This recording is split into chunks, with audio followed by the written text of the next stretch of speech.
Ойыншық автоматпен банкты тонап, барлығы сәтті өтіп, сүттен ақ судан таза болып шыға салады.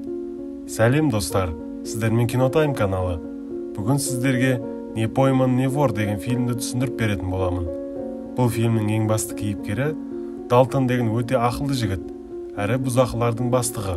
Бір күні Дәкең өзінің бұзақы жігіттермен бірге Нью-Йорк қаласындағы ең үлкен банктың ішіне кіріп, әппақ киімдерін киіп алып, және пляжда киетін очкилеріне дейін тағып алады. Кіре сала бірден есіктердің барлығын жауып, түтін қылып жіберетін гранатаны лақтырып, көшеде рахаттанып кетіп бара жатқан полицияға «Бұл банкты біз жаулап алдық.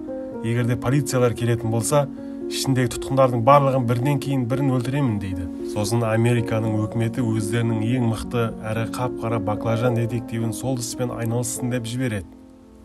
Ол өзінше болып сол жерге барса, полиция оған «Біз банктың ішінде қанша тұтқын бар екенін, және қанша ұры бар екенін білмейміз.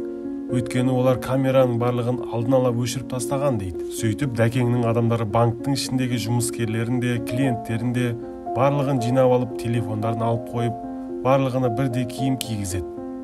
Бір кезде ішінде бір үлкен кісі ауырып қалады. Олар ол кісіні алып далаға шығарып жібереді.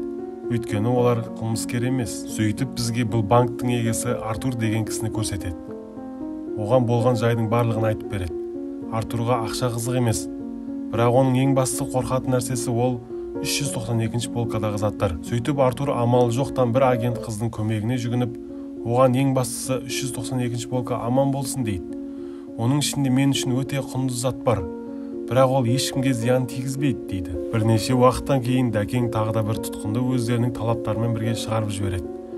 Ол жерде «Бүгін сағат кешкі 9-ға дейін бізге 2 автобус және жеке самолет бересіңдер» дейді. «Бермесеңдер барлығын телевизорға шығарып, бірінен кейін бірін өлтіреміз» дейді. Сосын бірнеше уақыттан кейін тағы да біреуі шығып, «Ішіндегі адамдар аш, 50 адамға арналған тамақ керек» дейді. Полициялар өздерін керемет санап, оларға пицца берейік және оның ішіне дауыстарын естіп тұратын құрылғы тығып қояйық дейді. Ал Дәкең болса олардың әрекеттерін түсініп қойып, басқа бір түсінбейтін тілде аудио жазып, бір дауыстарды естіртіп қояды. Олар миы ашып, «Мынау қандай тіл» деп жүргеннен кейін баклажан детектив оларды алдап жібергенін енді түсінеді. Сосын Дәкең екеуі телефонмен сөйлесіп, бір-бірін біраз мазақтайды. Сөйтіп бағанағы агент қыз банктың ішіне Дәкеңмен сөйлесуге кіреді. Дәкең оған «Біз 392 полканы уже ашып қойғанбыз. Бұл банктың егесі Артур өзінің жағдайын заңсыз түрде жасап алған» дейді. «Оның ішінде бриллианттар әрі өте керек құжаттар бар» дейді. «Маған ақша керек емес. Мен тек сол құжат үшін ғана осының барлығын істедім» дейді. Сосын қызы оған «Одан да сен бізге соларды бер, ал біз саған $2 миллион беріп, бостандыққа шығарамыз» дейді. Далтон болса «Жоқ, маған ол қызық емес. Мен онсыз да сендерсіз-ақ осы кірген есіктен кәдімгі адам сияқты шығып кетемін. Осыдан көресің» дейді. Сөйтіп қыз шығып алып бағанағы детективке «Олар қылмыскер емес, олар ешкімді өлтіретін ойлары жоқ» дейді. Сосын детектив өздерінің арасында сөйлесіп отырып, «Біз уақытылы үлгермесек, олар бізге тағы да қосымша уақыт берді. Уақытты созып отырған біз емес, олардың өздері» дейді. Сөйтіп детектив барлығының аман сау екеніне көзі жету үшін банкке барады. Екеуі сөйлесіп тұрып, детектив өзінше Дәкеңді айырып тастаймын деген кезде оның досы шығып құтқарып қалады. Сөйтіп сыртқа шыққаннан кейін оларға Далтон хабарласып, «Камерадан қарап отырыңдар, барлығын кезекпен өлтіріп жатырмын» дейді. Сөйтіп детектив Далтонның бұрыннан бері олардың әр сөздерін естіп тұрғанын түсінеді. Сосын полиция шабуылға шығайын десе, ішіндегі бүкіл тұтқынның барлығы далаға шығып жатып қалады. Полиция ішіне кірсе, банктың ішінде ешкім жоқ.